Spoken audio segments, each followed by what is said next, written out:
mi nombre es Alejandra Ambris Canuto. Y bueno, la clase de teoría de la Constitución se me hizo una clase bastante amena, ya que en ella pude aprender más sobre esta Constitución que regularmente no estamos tan familiarizados con ella. Cuando apenas descubrí que nos iba a tocar esta clase, pensaba que solamente se iba a centrar en la Constitución mexicana, pero ya conforme fuimos avanzando en las clases y en los temas me di cuenta de que no solamente está enfocada a esta constitución, sino que podemos entender diversas constituciones. Me pareció bastante amena y bastante sensata la información que nos daba el profesor conforme a las clases, ya que ahí podíamos descubrir, como lo dije anteriormente, un poco más de esta constitución. Creo que sabemos que existe la Constitución, pero no sabemos todo lo que se requiere para llegar a ella, y muchas veces no estamos informados sobre todas las reformas que ha tenido la Constitución. Es bastante interesante que existan dos tipos de constituciones, como lo vimos en la clase, una constitución que es rígida y la otra que es flexible. En este caso, yo considero que la constitución que tenemos es flexible, ya que se le han hecho bastantes modificaciones a lo largo de toda la historia. Esta clase se me hizo bastante interesante, ya que anteriormente, en el semestre pasado, no había tenido tanto acercamiento con esta constitución, más con Código Civil y otros libros, pero siento que es un documento que es bastante importante, sobre todo como mexicanos, entenderlo, ya que ahí existen varios de nuestros derechos y ahí se estipulan cómo debemos de seguirlos. También se me hizo muy interesante que el profesor nos presentara distintas legislaciones, que no solamente para centrarnos en lo que ya conocemos o deberíamos de conocer, pero se me hizo bastante interesante saber sobre otros países y sobre cómo manejan sus legislaciones. Ya todos sabemos que existe una constitución, que en este caso es la Constitución Política de los Estados Unidos Mexicanos, que nos rige y nos regula el comportamiento. También en ella están nuestros derechos, varios de ellos. Pero yo creo más allá de esto, de conocerla, no sabemos realmente cómo se crean, cómo toda la historia que va detrás de esto. Entonces, esta clase me ayudó bastante a comprender y a adentrarme en todo el sistema constitucional de nuestro país y también a entender un poquito más sobre los sistemas constitucionales de otros países, que aunque todos vivimos en un mundo bastante globalizado, creo que tenemos muy en claro que todos los países tienen su forma de gobernar. Después de hablar de teoría de la Constitución en general, me gustaría centralizarme en un tema que fue de suma importancia para mí, porque me dio a entender muchísimas cosas y cómo funciona nuestra legislación con otras o nuestro sistema jurídico en general. Este tema es la supremacía constitucional.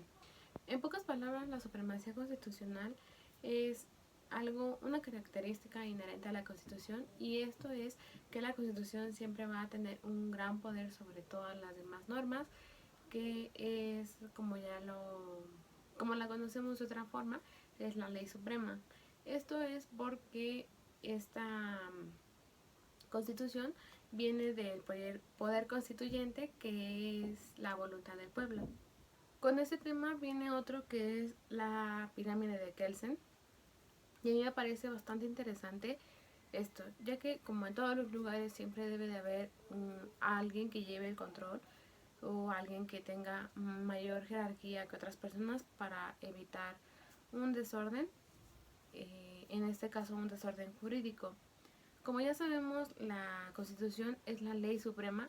Esta pirámide se me hace bastante importante, ya que si la Constitución va por un camino y las leyes, las normas, etcétera, que van saliendo van por otro, tendríamos una confusión de cuál es la que verdaderamente tenemos que seguir. Y pues bueno, yo a mi parecer, si todos van por un mismo camino, porque alguien tiene una jerarquía, todos van en dirección a algo, y así no hay alguna contradicción, no hay algún desequilibrio en nuestro sistema judicial y en nuestro sistema legislativo.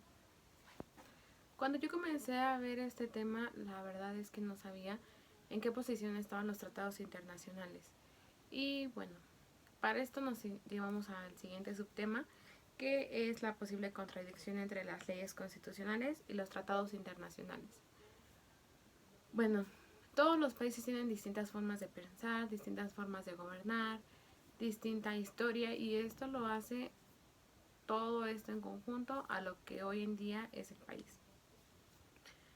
Cuando nosotros tenemos una constitución y se atraviesa con un tratado internacional, la verdad es que yo tenía mucha confusión sobre qué se hacía. Como ya lo dije anteriormente, todos tenemos distintas formas de pensar y nosotros como mexicanos no pensamos igual que en Inglaterra, que en Estados Unidos, ya que aunque sea un país bastante cercano, no tenemos la misma ideología.